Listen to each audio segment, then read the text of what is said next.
All right, I'm going to try, no, I'm not going to try, I'm going to combine two of my favorite topics, great television and Caitlin Clark.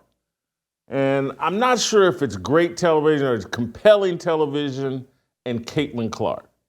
They go together like peanut butter and jelly. And so does House of Dragons, which premiered season 2 last night, and Caitlin Clark and what's going on in the WNBA.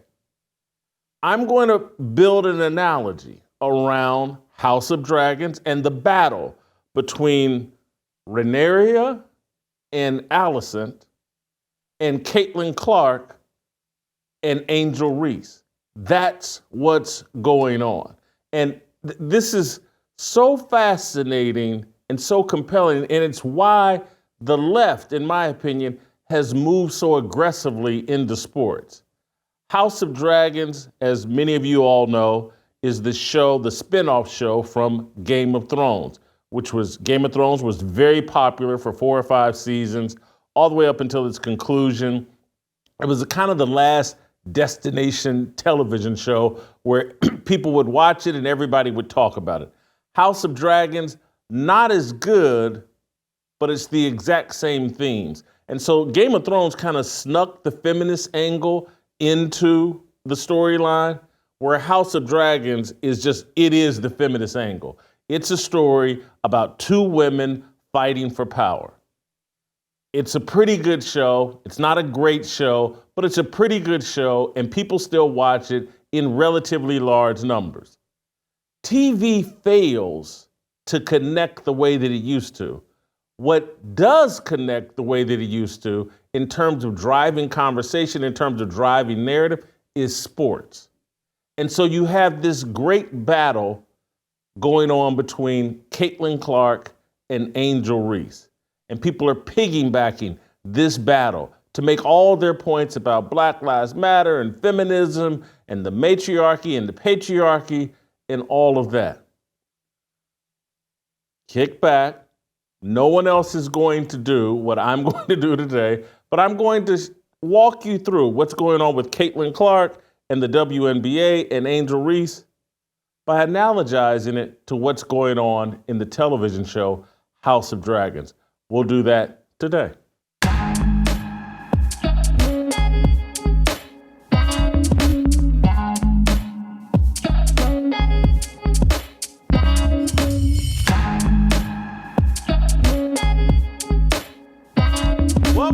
Welcome to Fearless with Jason Whitlock. I'm Jason Whitlock, your host. Thank you for joining me. Happy Monday. I'm so glad you're here. We're going to be joined a little bit later by Steve Kim. Hopefully he can help me unpack what's going on with Caitlin Clark and the WNBA. You know what? I'm sitting here thinking about this. You know who would be great for today's show is Lauren Chen. I wish I had thought about that before, because she watches House of Dragons and analyzes all these TV shows. And she's probably paid a little attention to the Caitlin Clark scenario. And so maybe we'll get into that a little bit later in the week. The first thing I need you guys to do is check out extra Fearless content on Blaze TV. Go to blazetv.com/fearless, use the promo code fearless, and you can save $20 on your yearly subscription. And you can get extra content like Steve Kim and I today on Extra Fearless. We'll have some content about Charles Barkley stepping away from broadcasting. You can only get my take and Steve's take on Charles Barkley announcing his retirement from TV next year on TNT. Next NBA season is his final season. He's going to walk away. We'll discuss that on Extra Fearless. But today's show, this great content that I'm bringing you today, this episode is brought to you by our good friends at Good Ranchers. Use my promo code fearless at goodranchers.com. And with your subscription, you can claim $100 off plus free smoked brats for a year while supporting veterans this Independence Day. It's time to revolt and claim your independence from the grocery store meat aisle. Thank you, Good Ranchers. And the best way to thank Good Ranchers for supporting this show and supporting us is by going to goodranchers.com. Use my promo code fearless.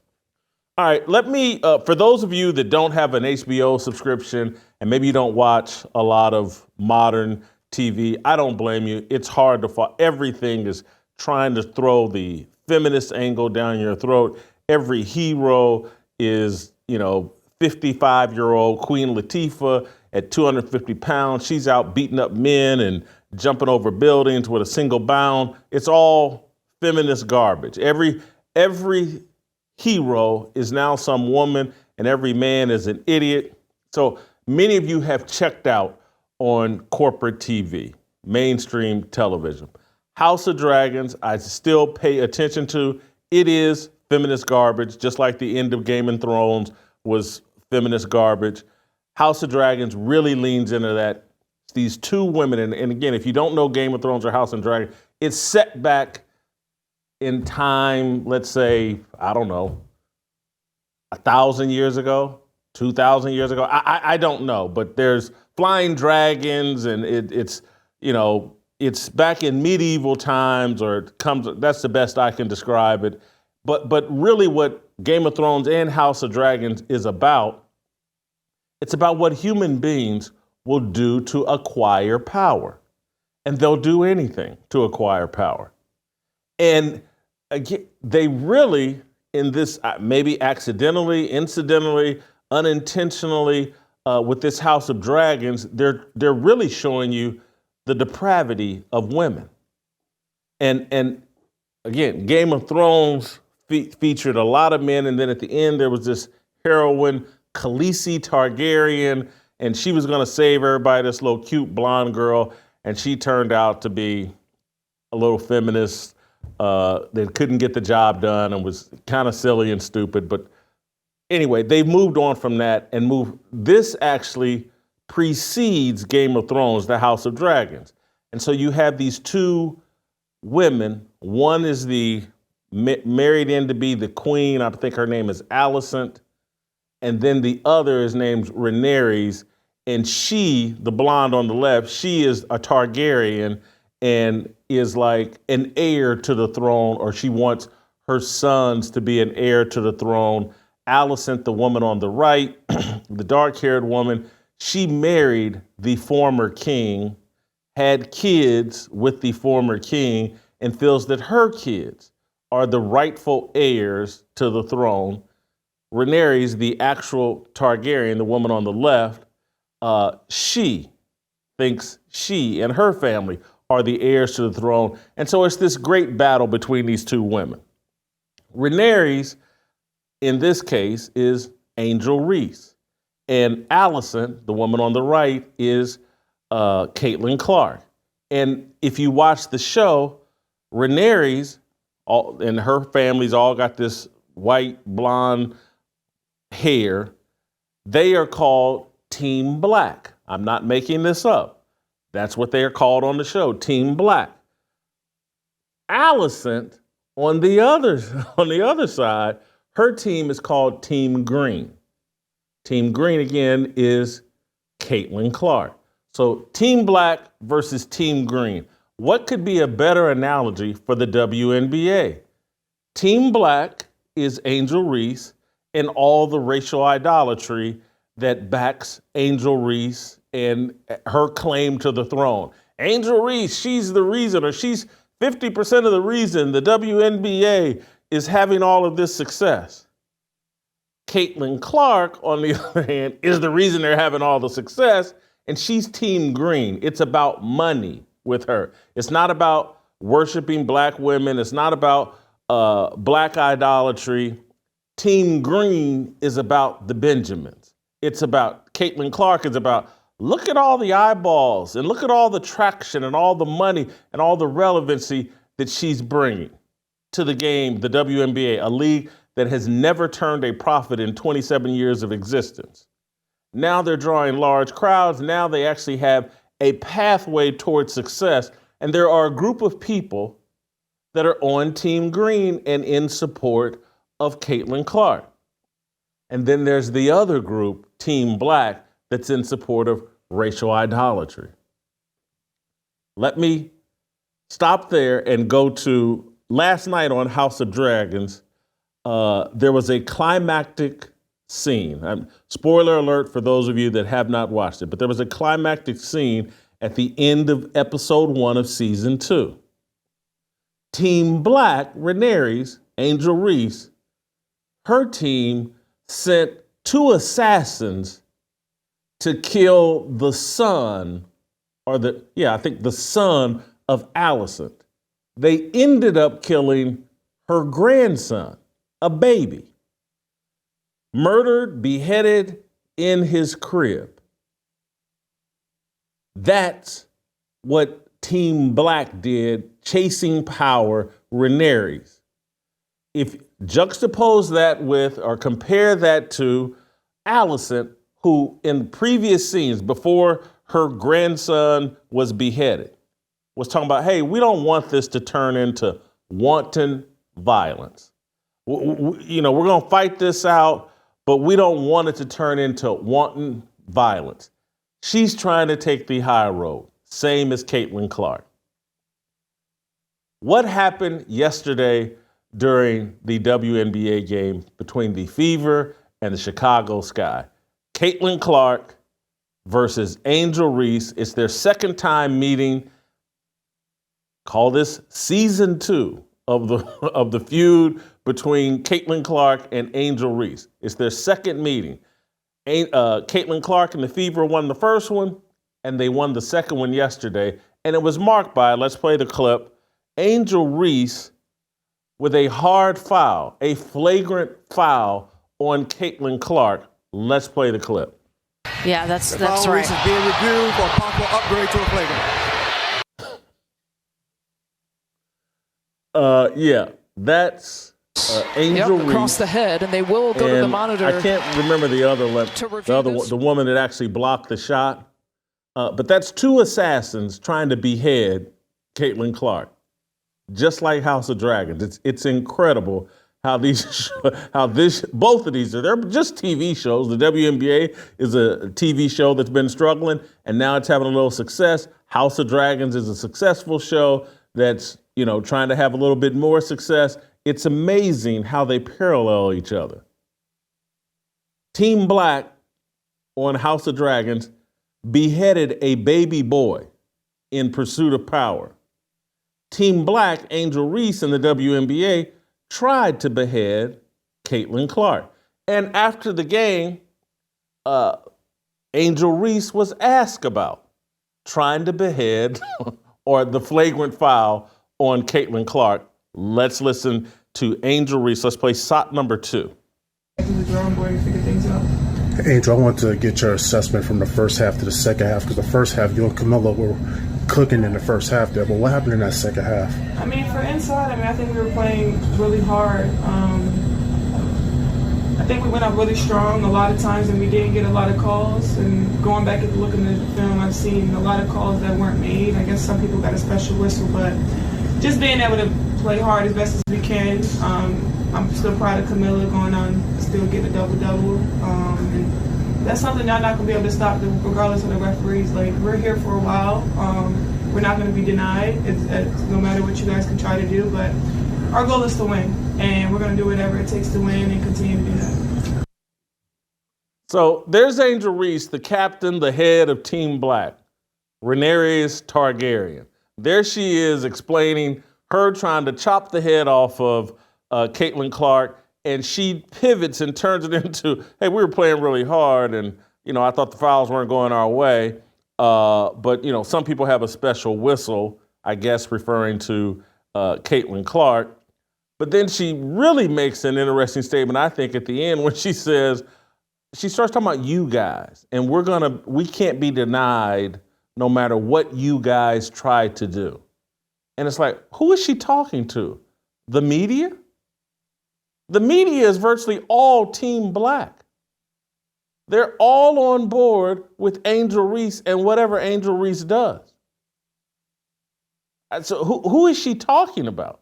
How does she turn this into some kind of victim story? And let me be clear here as it relates to the hard foul. I don't have a problem with it. I really don't even think it was a dirty play. Based on what I saw, she was trying to make a play on the ball, but she didn't care if she hit Caitlin Clark. She's trying to accomplish two things. She's trying to make a play on the ball, and she's trying to put a hard foul on Caitlin Clark. I don't have a problem with it. My problem is with the lack of teammates coming to her defense and pushing up on Angel Reese and say, hey, cut this out. Angel Reese doesn't like Caitlin Clark. She's made that crystal clear at this point. You know, before that, when they were in college, she used to try to pretend like she likes Caitlin Clark. She doesn't like. She's jealous. She's envious. She can't stand. There's a fight for power between Angel Reese and Caitlin Clark. Angel Reese is getting slaughtered in that fight. But she's fighting dirty, and just like in House of Dragons, she's willing to behead whoever and whomever stands in her way of her push for power. Got it.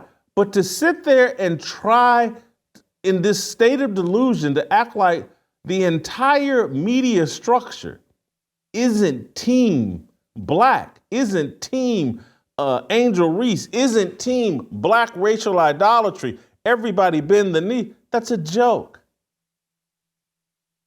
Angel Reese hates Caitlin Clark, and racism has something to do with it. Period. End of story. We've seen this before, going both directions. Let's call it what it is. Here's Caitlin Clark, once again, trying to take the high road with Angel Reese. And this isn't the first time Caitlin Clark has tried to take the high road with Angel Reese. Because you can remember when Angel Reese taunted her 2 years ago after winning the NCAA tournament when LSU won the championship and beat Caitlin Clark in the championship game. Something we've never seen before. A player wins a national championship and spends the first 10 to 12 seconds after winning the national championship trying to taunt the opposing player. Not celebrating with her team, but trying to taunt the opposing player. We've never seen that before. That's how much Angel Reese hates Caitlin Clark. She's willing to behead. She's playing dirty. Caitlin Clark, 2 years ago, take the high road and no, Angel this and Angel that, and make it all, just trying to go along to get along, not trying to ignite this feud. She does it again yesterday. Play the clip. And then when you get flagrant foul by Angel Reese, what's going through your mind and how you just stay within yourself to finish the game? What's going through my mind is I need to make these 2 free throws. That's all I'm thinking about. It's just a part of basketball. It is what it is. She's trying to make a play on the ball and get the block. But yeah, I mean, it happens. And those free throws, when you have to shoot them with nobody at the line, are kind of hard. So it's a little different than having people at the line. So I was just trying to focus on making those. So that's Caitlin Clark trying to de-escalate the situation. She doesn't want smoke with Angel Reese, and she doesn't want smoke with Team Black, because Team Black just constantly plays the race card, and Caitlin Clark knows she can't win that battle. She doesn't do a lot of thinking about the plight of black lesbians. She doesn't do a lot of thinking about the plight of George Floyd and whomever the black lesbians have adopted in some kind of bogus scheme to attain power. She doesn't want to engage in that fight, so she keeps trying to deflect and take the high road. This is just like House of Dragons. If you go back and watch season 1, and Allison trying her best not to get crossways with Rhaenyra Targaryen. While, she's sleeping with the king, or she's married to the king, and she's trying to hold on to her power by taking the high road. Well, last night, her grandson got murdered, assassinated, got his head chopped off, no different than what Angel Reese is trying to do to Caitlin Clark. Angel Reese has no interest in the high road, and Team Black doesn't care anything about truth. It doesn't care anything about fair competition. It doesn't care anything about smearing Caitlin Clark. It doesn't care anything about sportsmanship or class. Angel Reese has now lost to Caitlin Clark 3 straight times. In last year's Final Four, in the first time they played in the WNBA, and now again last night or yesterday afternoon. After she lost to Caitlin Clark the first time in the WNBA, she refused to speak to the media and got fined. When she lost to her the very first time in college, a year ago or this past season, she went to crying and all this emotions, and she's a poor sport. She never takes the high road, ever. I just want to show you this reminder of how she responded this year after losing to Caitlin Clark in the NCAA tournament. I don't really get to stand up for myself. I mean, I have great teammates. I have a great support system. I got my hometown. I got my family that stands up for me. I don't really get to speak out on things just because I just try to ignore, and I just try to stand strong. Like, I've been through so much. I've seen so much. I've been attacked so many times. Death threats. I've been sexualized. I've been threatened. I've been so many things, and I've stood strong every single time. And I just try to stand strong for my teammates because I don't want them to see me down and like not be there for them. So I just want to always just know, like, I'm still a human. Like, all this has happened since I won the national championship, and I said the other day I haven't had peace since then. And it sucks, but I still wouldn't change. I wouldn't change anything, and I would still sit here and say, like, I'm unapologetically me. I'm gonna always leave that mark and be who I am and stand on that. And hopefully the little girls that look up to me, and hopefully I give them some type of inspiration that, no, hopefully it's not this hard and all the things that come at you, but keep being who you are, keep waking up every day, keep being motivated, staying who you are, staying 10 toes, don't back down, and just be confident. She's playing the victim. Oh my God, I've been sexualized. I've been death threats. I've been this. Oh, I'm a victim. What did she do yesterday after losing? Oh, somebody's got a special whistle. We were playing hard, but someone had a special whistle and we got screwed over. She never goes the high road of, hey, Caitlin Clark played a great game, perhaps her best game in the WNBA so far, 23 points, 8 rebounds, 9 assists. Hats off to them. We'll get them next time. Can't do that. Special whistle. And again, you can credit Caitlin Clark while still complaining about the officiating, but can't do that because she absolutely hates Caitlin Clark. Team Black hates Team Green. Team Black cares more about racial idolatry than they do about making money. It's that simple. I want to, well, you know what? Let me pause for a second before pivoting. Let me take care of a little business. I want to talk to you guys about Prize Picks. Prize Picks is America's #1 fantasy sports app with more than 5 million members. It is the most fun and exciting way to get in on the action while you watch your favorite sports and players. It's the easiest and most exciting way to play daily fantasy sports. On Prize Picks, it's just you against the numbers. The NBA season might be over, but women's basketball is just getting started with young stars like Caitlin Clark and Angel Reese looking to make names for themselves alongside greats like Breanna Stewart and Asia Wilson. You could win up to 100 times your cash watching them ball out. It's easy to do. If my mother can do it, so can you. Prize Picks, simple to play. You can make your picks and submit your entry in less than 60 seconds.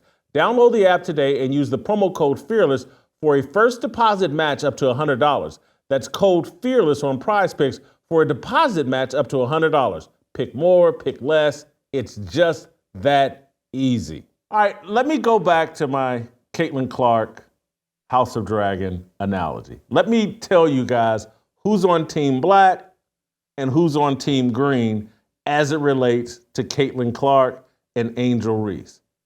Team Black, for those of you following my analogy, it's Angel Reese, it's Monica McNutt, it's Stephen A. Smith, it's some character named James Boyd, who's some writer, I think, for The Athletic, it's Jim Trotter, It's Honey DeJournay Carrington, the player that plays for the Sky that tried to, talk smack on Caitlin Clark. It's Charlamagne the Fraud or whatever. Charlamagne, the radio host. It's Nylisa Smith, who plays on Caitlin Clark's own team. It's Cheryl Swopes. It's Don Staley. That's Team Black. Those are the racial idolaters trying to destroy Caitlin Clark. I'm going to circle back to them. Team Green. That's Caitlin Clark. That's former Heisman Trophy winner Matt Leinart. That's me. That's Dave Portnoy from Barstool. That's Serena Williams, the tennis great. That's the actor Jason Sudeikis. It's Ice Cube, who offered her $3 million or $5 million to play in the WNBA, or in the Big Three. Country singer Tim McGraw. Satanic rapper, singer Travis Scott. NFL quarterback Patrick Mahomes. That's Team Green. Those are the people supporting publicly Caitlin Clark. And Team Black is the team that's out trying to destroy Caitlin Clark over their racial idolatry. I want to give you some examples of what's been going on with Team Black. And I want to start by showing you this picture of Nylisa Smith, who plays on Caitlin Clark's team. And this Honey DeJournay character, or whatever, I call her Honey DeJournay because I don't. She's one of these women with these funny spelled names, DeJourn. I don't know what her name is, but she plays for the Chicago Sky, or she plays for one of these WNBA teams, and she took a pot shot at Caitlin Clark over Twitter. You remember this? Late last week, she tweeted out, "Dog, how one could not be bothered by their name being used to justify racism, bigotry, and misogyny, xenophobia, homophobia, and the intersectionalities of them all is nuts. We all see that shit. We all have a platform. We all have a voice, and they all hold weight. Silence is a luxury." So that's one of the star players for Team Black. That tweet was justified because Jim Trotter, my age, 55, 56, longtime NFL writer, he now works for The Athletic. He's now suing the NFL, saying he got let go by the NFL Network over racism. He went to a Fever practice shoot-around before a game and asked Caitlin Clark about her name being weaponized in the culture wars. Play the clip. But I understand your focus, but I'm just curious, though, are you bothered that folks would attempt to weaponize your name in whatever fight they're fighting? No, I don't see it. That's not where my focus is. My focus is here and on basketball, and that's where it needs to be, and that's where it has been, and I'm just trying to get better on a daily basis. So Jim Trotter asked her about her name being weaponized in the culture war. It's not a horrible question, somewhat justifiable. She gave a legitimate answer. I ain't in it. My team is 3-9 or 3-10 at that point. I'm trying to win basketball games. I can't do all this. Let me play basketball. Y'all worry about the culture wars. It's a great answer. But in this coordinated Team Black effort, that's when James Boyd leaped into action. One, I think someone told the Honey DeJournay to tweet out that mess she did so that it would justify this character, James Boyd, who works for The Athletic. He's some 27, 28-year-old kid. And then he goes and asks Caitlin Clark this question. Caitlin, I know you mentioned that, you want to focus straight on basketball. Definitely respect that. But just to ask you directly, when people use your name for racism, misogyny, whatever, what is your response to that specifically? Yeah, I think it's disappointing. I think, everybody in our world, deserves the same amount of respect. The women on our league deserve the same amount of respect. So people should not be using my name to push those agendas. It's disappointing. It's not acceptable. But yeah, this league is a league I grew up admiring and wanting to be a part of. Like, some of the women in this league were my biggest idols and role models growing up and helped me want to achieve this moment right here that I get to play in every single night. So just treating every single woman in this league with the same amount of respect, I think is just a basic human thing that everybody should do. Like, just be a kind person and treat them, how you would want to be treated. And I think it's, very simple. So there's Caitlin Clark trying to put out Honey Dejanay's fire. I believe her name's Dejanay. Honey Dejanay Carrington, I believe it's her name. She's trying, Caitlin Clark and whoever set this up, and this is where I'm like very suspicious of Caitlin Clark's support team. Because there's no way a clown like James Boyd should have access to Caitlin Clark to put her in the middle of some controversy she wants nothing to do with and has nothing to do with. So I'm an experienced journalist. I know how the game is played at Caitlin Clark's level.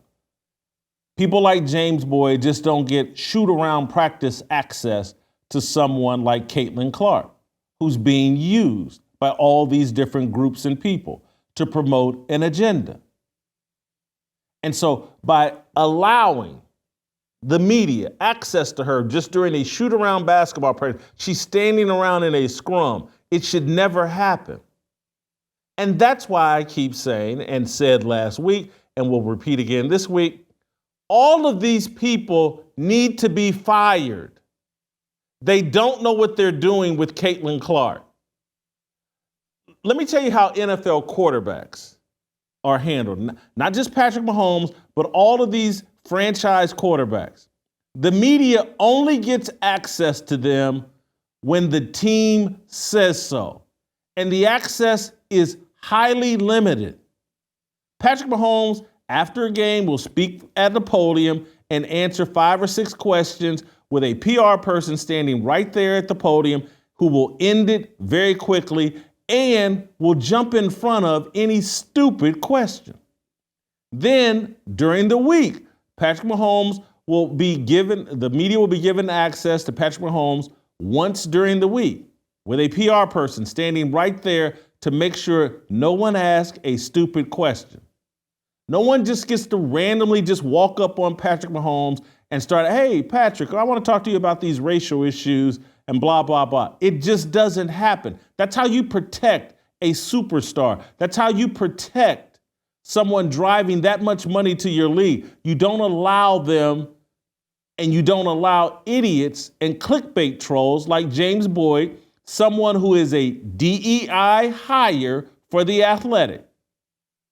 This is just some kid who graduated from college, I believe, in 2018 and has been put in a DEI microwave up the ladder in the media business. He hasn't earned anything.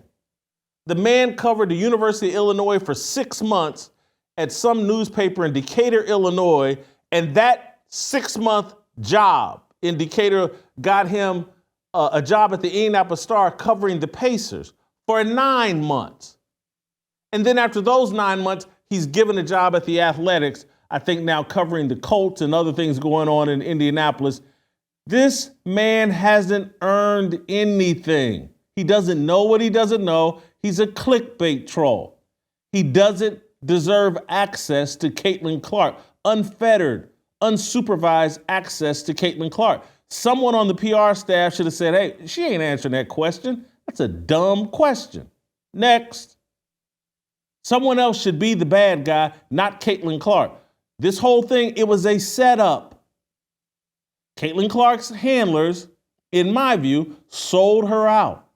Hey, let's put out this Honey Dejanay fire by, giving the little black lesbians, the Black Lives Matter crowd, the woke crowd, let's give them an answer that hopefully will put this out. This is all a mistake. And this is why I'm talking about there should be a firing squad. When this is over, this season's over, and they've blown the Caitlin Clark year one the way they're blowing it.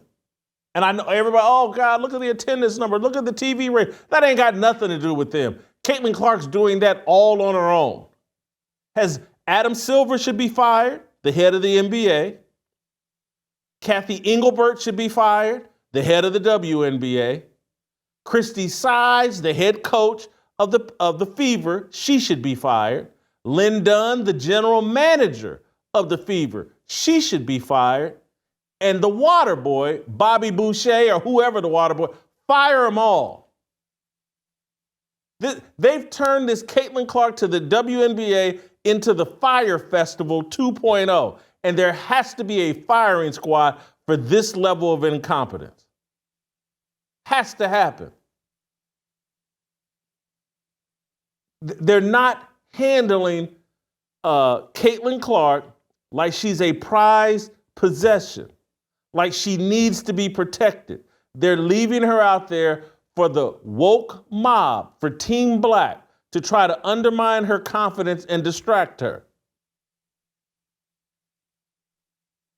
This isn't about pamper. I saw Adam Silver on maybe I talked about this last week. Adam Silver gets asked a question about Caitlin Clark, and he basically says she's going to be tested and blah, blah, blah. And I'm like, hold on, man. When David Stern was running the NBA, they changed all the rules up to make it easier for Michael Jordan to be Michael Jordan. They were on Team Green. David Stern, Michael Jordan, and Nike and everybody, they were on Team Green. What's going to make us the most money? What's going to take our league to the next level? These guys in the WNBA, they're not on Team Green. It's a bunch of outsiders. It's a bunch of actors and rappers and a handful of social media influencers that are actually on Team Green and supporting Caitlin Clark. Everybody over in the WNBA, everybody on Team Black, a group of idiots who don't care anything about money. They all need to be fired. They don't know what they're doing. They're allowing Caitlin Clark to be used by any and everybody, including Stephen A. Smith. Good Lord. When I saw this clip of Stephen A. Smith, and we're going to play this clip, and then I'm going to bring Steve Kim in to react. And this is a long clip, and I'm sorry for playing it, but I don't want to do justice to the retardation and the idiocy of Stephen A. Smith. This man has weaponized Caitlin Clark, another member of Team Black, weaponized Caitlin Clark for his own agenda. Just like I'm telling you about Honey Dijon or Honey Dijon or whatever, Honey Dijon, whatever her name is. She wants some traction and attention, so she used Caitlin Clark. James Boyd wants some traction and attention, so he used Caitlin Clark. Jim Trotter in a racial lawsuit with the NFL, so he used Caitlin Clark. And Stephen A. Smith, when you listen to this clip and just think about Stephen A. Smith and the contract negotiation he's got going on with ESPN.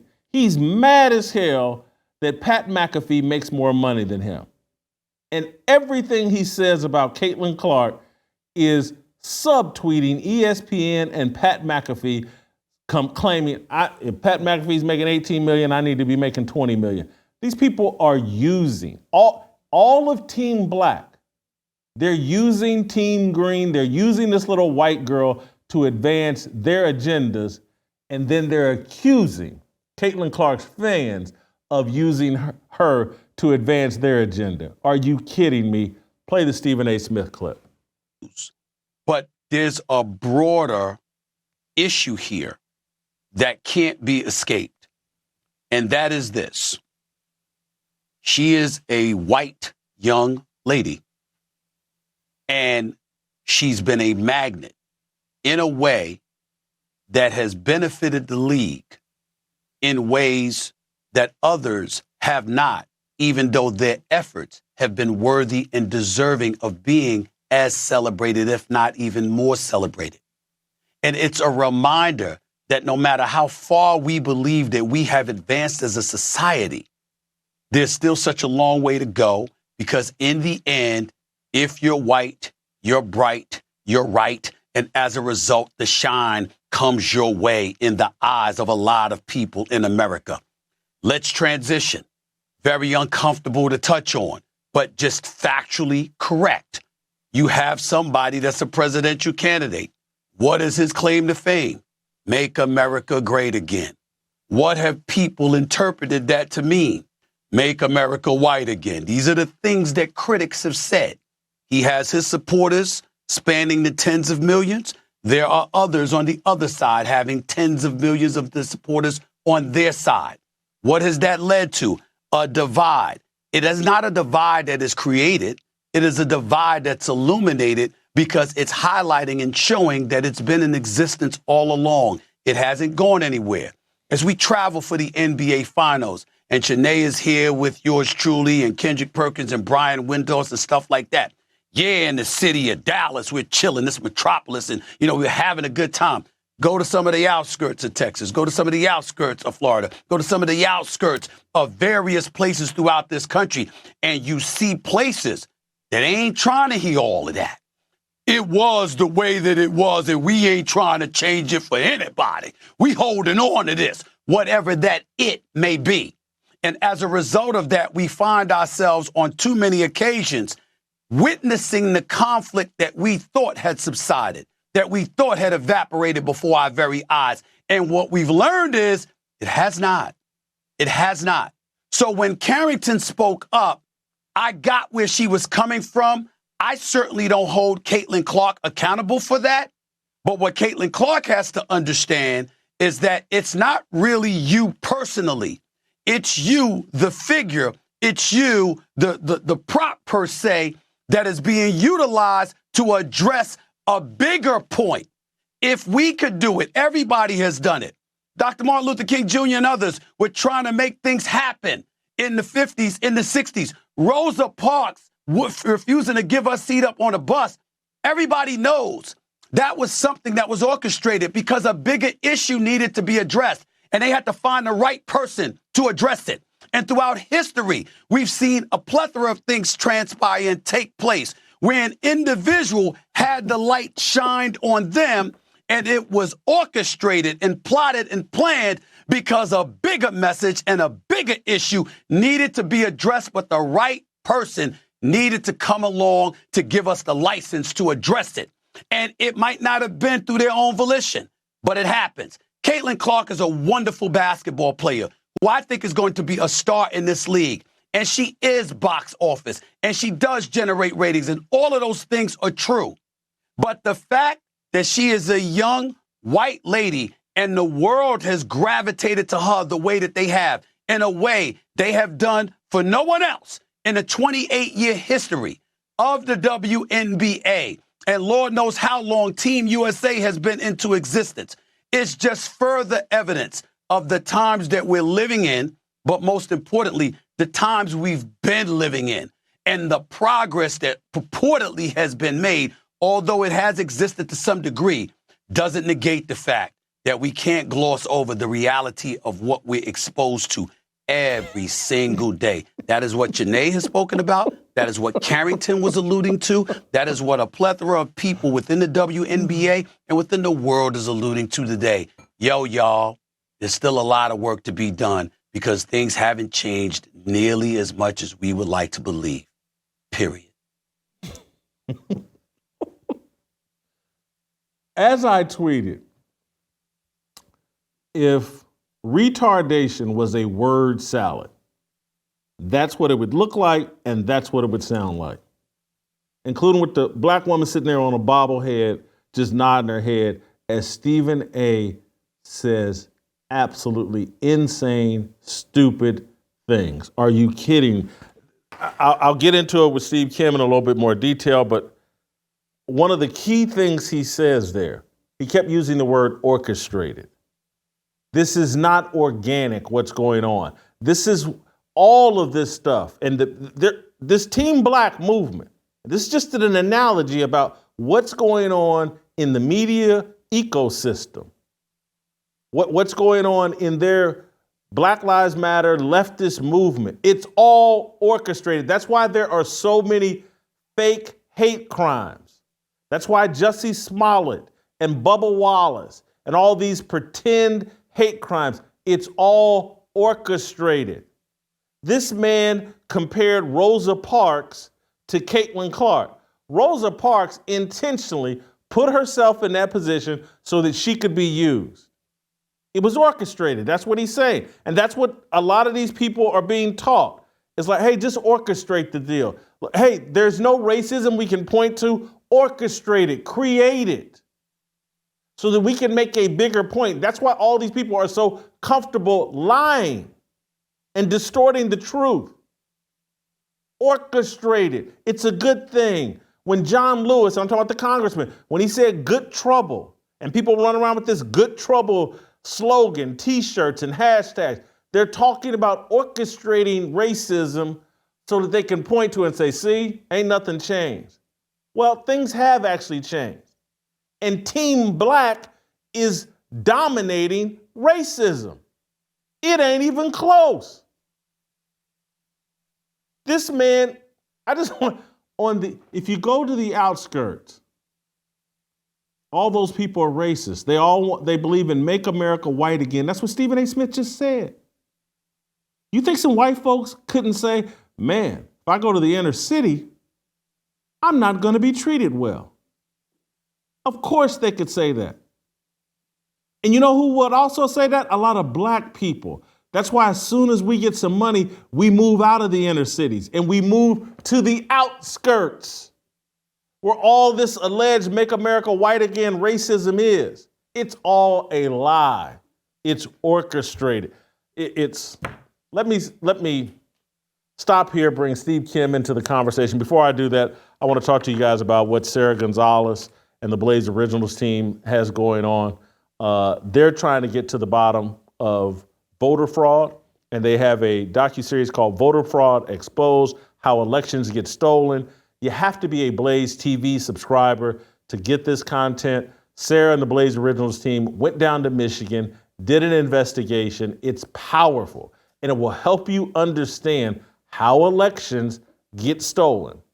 Voter Fraud Exposed: How Elections Can Be Stolen. It's great work from Sarah Gonzalez and the Blaze Originals teams. Use the promo code VOTERFRAUD at blazeoriginals.com/Whitlock to get $30 off an annual subscription to Blaze TV so you can watch this docuseries and many more just like it or just as powerful. I can't recommend this any more highly. You need to watch this before November. You need to watch it before July so you can take action and get involved. Voter Fraud Exposed: How Elections Get Stolen. You got to be a Blaze TV subscriber. Use my promo code blazeoriginals.com/Whitlock to get $30 off. No, blazeoriginals.com/Whitlock to get $30 off an annual subscription. Use the promo code Voter Fraud. All right, Steve Kim next. These words are our religion, our regrets and our decisions. We all want to go to heaven with freedom. It's my obligation, no hate, discrimination, raising up your hands for freedom. When someone cuts you off in traffic, you have a plethora of options. As a gay person, you can give them the finger. As a black person, you can curse them out. As a Republican, you can curse them out and give them the finger. You can, but as a Christian, I just gotta say, hey man, this is nothing. Let me move on. Have a great day. And so that's, if they've made all these, and Joe Mazzulla is aware of this, we've made all these other things our identity, and that's why there's so much sin in the world, is because all these other identities allow you to do a lot of just crazy, stupid, immoral things. And so I see Joe Mazzulla and I see some of these other people, Harrison Bucker. I see a lot of these other people. I see myself fighting this battle because, trust me, I can think of a lot of immoral things to do most days. But I have to remind myself, man, you're calling yourself a Christian. You got someone else you're representing.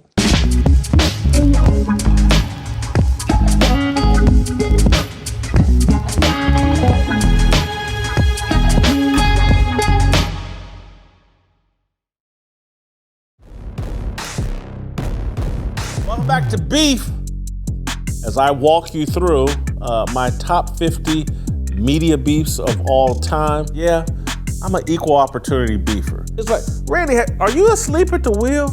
Big lips are in style. I'd love to squash this beef. I mean, I was not real happy at all.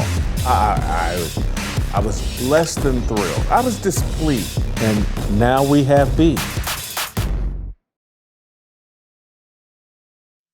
Yeah, 모두 빨리 박수 쳐 기다리지 말고 서둘러 Reason that I'm back is to feed you raps I see that you are 배불러 So fly All right, welcome back. Time for the Korean co-sell. Steve, I just trashed Stephen A. Smith for his 4 or 5 minute take on Caitlin Clark. You know, on the outskirts is Make America White again. It's that to me was the worst thing Stephen A. Smith has ever done, and I believe it's all his basic point is, look, if ESPN pays me more than Pat McAfee, that's progress towards ending racial discrimination. I really believe that's his agenda. I don't know what to say. I mean, I didn't know he could still bend the knee with that screw in it, but it's clear that now he's pandering back to this other direction after coming out as honestly as he could the last couple of weeks against the Monica McNutts of the world. He felt the heat, and I think this is part of the negative impact of social media on pundits, is that there used to be a time, Jason, when you were at your absolute peak in Kansas City, when you were the biggest voice, you could say whatever you want, almost unfettered. And, you know, you'd get a few letters to the editor that they might print on a Sunday edition, or you might see somebody at the grocery store that said, hey, Jason, I had a real problem with what you said. I disagree. But nowadays, there's almost like this online pressure that is almost immediate. You say something. So there's two things that happen, Jason, in this dynamic. Number one, a lot of content creators, they make videos over not anything they want to say or any of their thoughts. They make videos on your thoughts or Stephen A.'s thoughts or Shannon Sharp's thoughts. So that's become an industry within itself, okay? And then there's also the Twitter sphere, which then you start tagging people, and then you start maligning them, and then you start slandering them. And I think human nature, even for a guy whose ego is as big as Stephen A., I mean, these videos of him strutting in like a peacock at these NBA basketball games, acting like he's getting ready to drop 17 straight three-pointers in a row. Well, meanwhile, then today he crawls on all fours, begging for forgiveness from what I assume would be quote-unquote black Twitter. Steve, I think part of that is true, but I'm telling you, there's an underlying message to a lot of his commentary that has to do with, hey, as black people, it's 10 times harder for us. We don't get the credit. It doesn't matter what we do. And there's all Asia Wilson, and there's all these black women that have done what Caitlin Clark has done, and they couldn't get the credit. And he's basically arguing, I can't get the credit at ESPN. Pat McAfee comes out of nowhere. He hasn't done near what I did, but he gets the $18 million a year bag.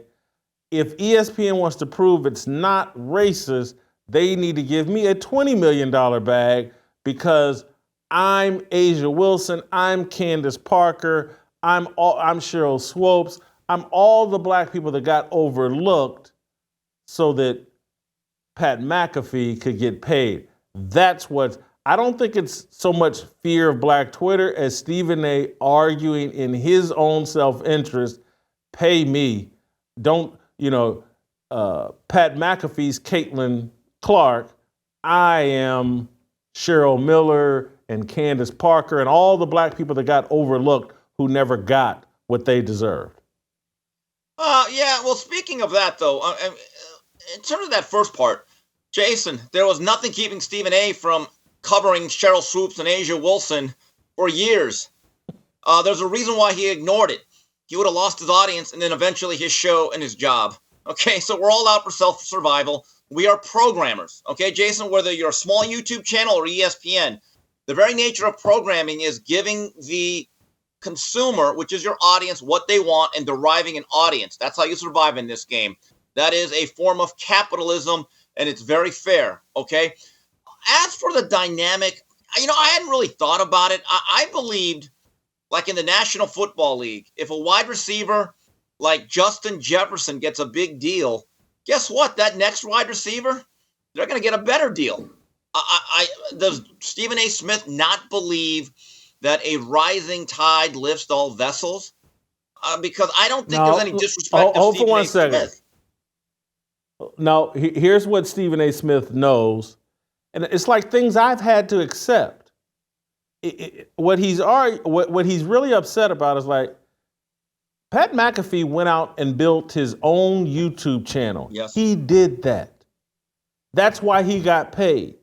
And so you can't sit around and just say, well, I should have got the same thing as Pat McAfee. Pat McAfee went out on his own and built something that is now greatly valued, an online audience. And so take me, for instance. I believe that last 25 years, I believe I'm the best sports writer that was out there. Bill Simmons went and built a podcast network and a podcast following. And when ESPN and everybody started leaning into that, I had to accept, like, well, I was doing a podcast called Real Talk and quit doing it because I love writing that much. It was a calculated choice on my part. I'm sticking with this writing deal. This is what I believe in.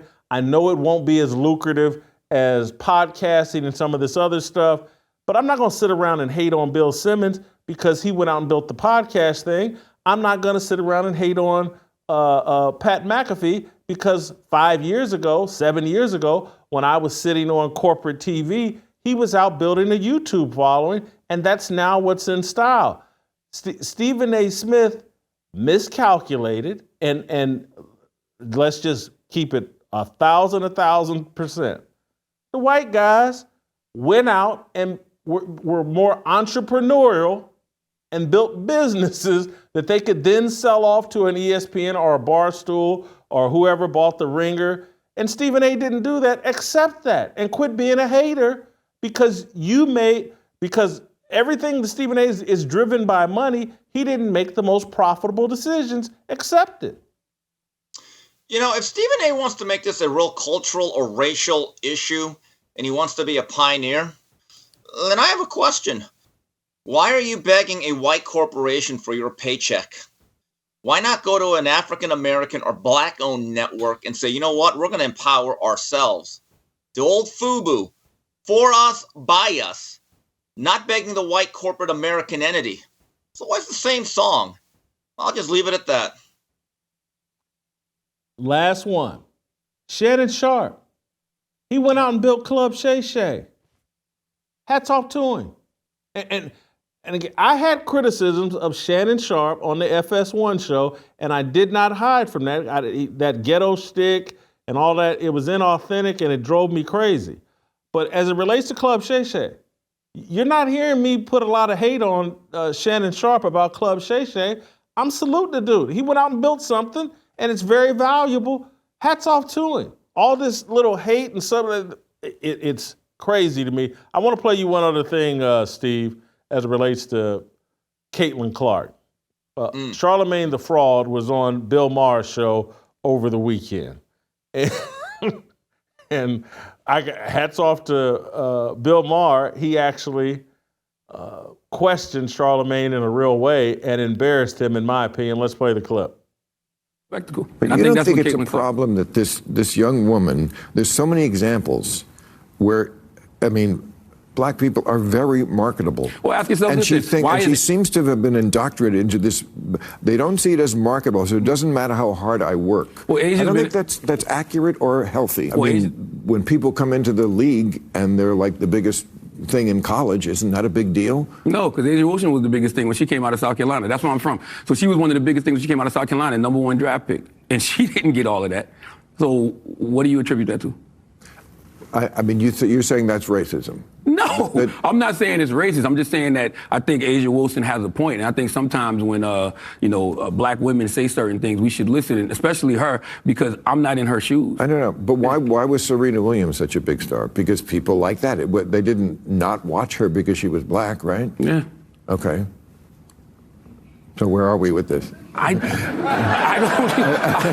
don't know. I'm just sitting back observing the conversation, but I do think you're in the conversation. What do you mean? I'm not a woman. You're in this conversation.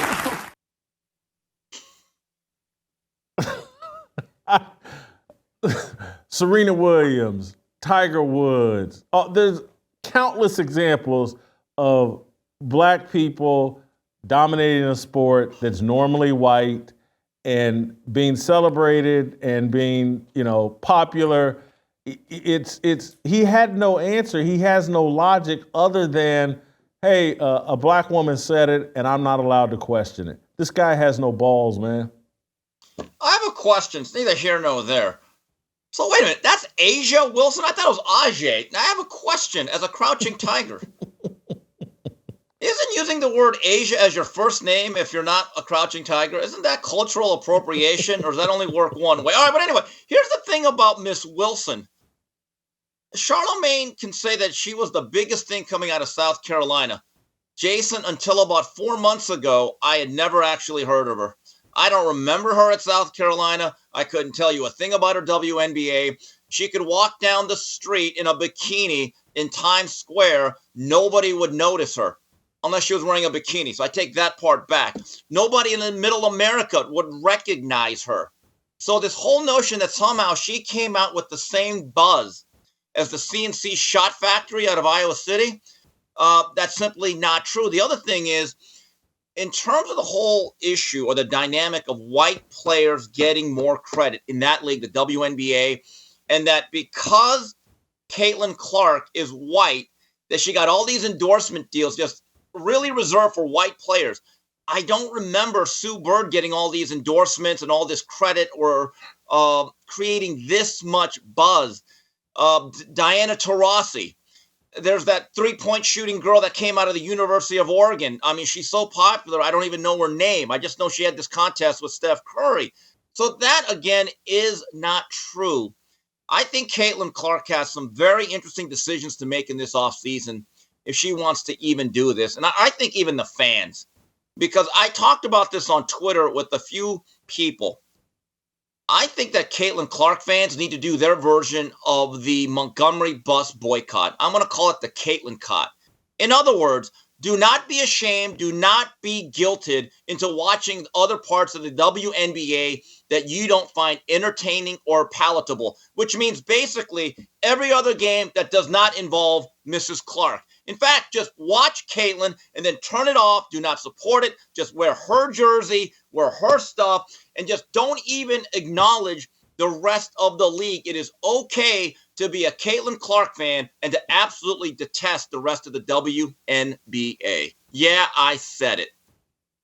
Yeah, completely agree. Listen, and Charlamagne is a plant and he's not very smart, but to take Asia Wilson, I think she's a power forward.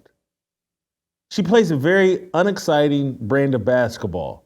If Caitlin Clark didn't drop three-point bombs, she wouldn't be the kind of star that she is. If she were a 6'5" post player, no one would really care. She'd be like Cameron Brink or any of the other 6'4", 6'5" WNBA players.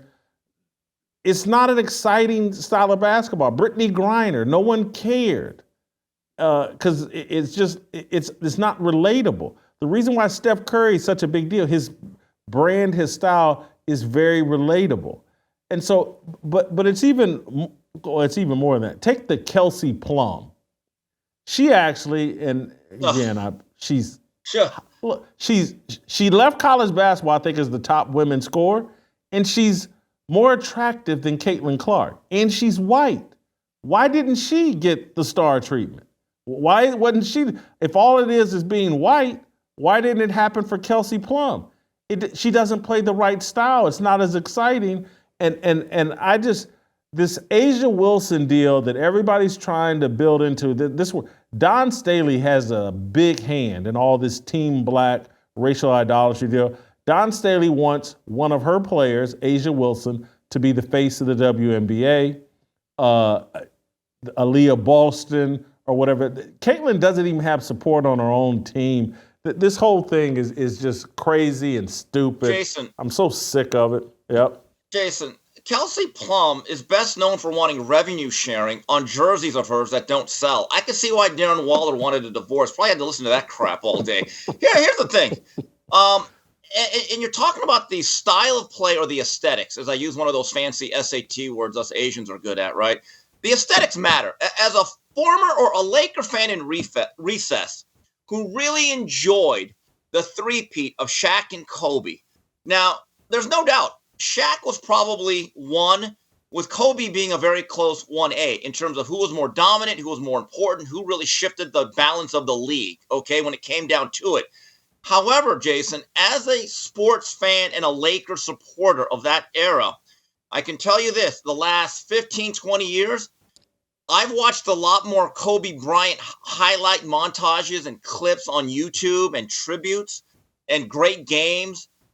I don't think I've ever watched a Shaq O'Neal highlight video. And Shaq had a lot of dunks. He was very explosive. But the aerial artistry and the shot making of Kobe, like when not only the 81 points against Toronto, I'm talking about game one against San Antonio in the 2001 Western Conference Finals when he absolutely attacked the ring on the Admiral and Tim Duncan. Never seen anything like it. Or the overtime game where Shaq fouls out against the Pacers in game 4, and you're thinking, oh, this series is slipping away. Kobe did some things in a way where you're kind of thinking, oh my God, this is amazing. At 20 years old, this kid's doing that. But it's not that you take away from Shaquille O'Neal, but his game is not as entertaining or as aesthetically pleasing. By the way, one thing about Clark, I got to give this young lady credit. After what has happened and everything she goes through on a game-to-game basis, I saw a clip, and I think I sent it to you. She's out there signing autographs with a smile on her face, understanding her role in the league and how important.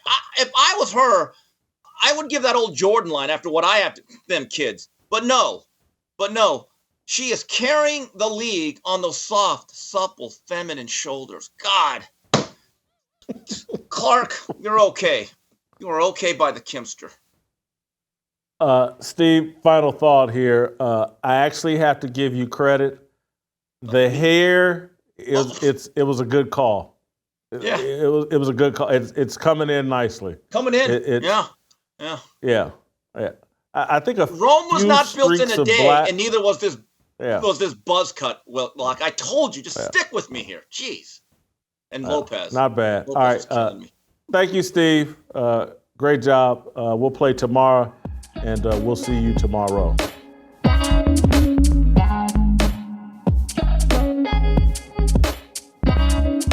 Waiting for the countdown, coming off the breakdown, standing in line for freedom. Looking for a breakout, feeling like a standoff, nothing in life like freedom. Came in like a fighter, striking like a ladder, making all these moves for freedom.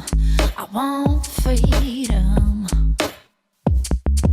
No negotiation, my sister, no relation. We all just wanna have freedom. Sitting on a corner, never been alone. I'll break my back for freedom. Blessed, we are living, get back. We are receiving, all deceiving. We all wanna be free. We want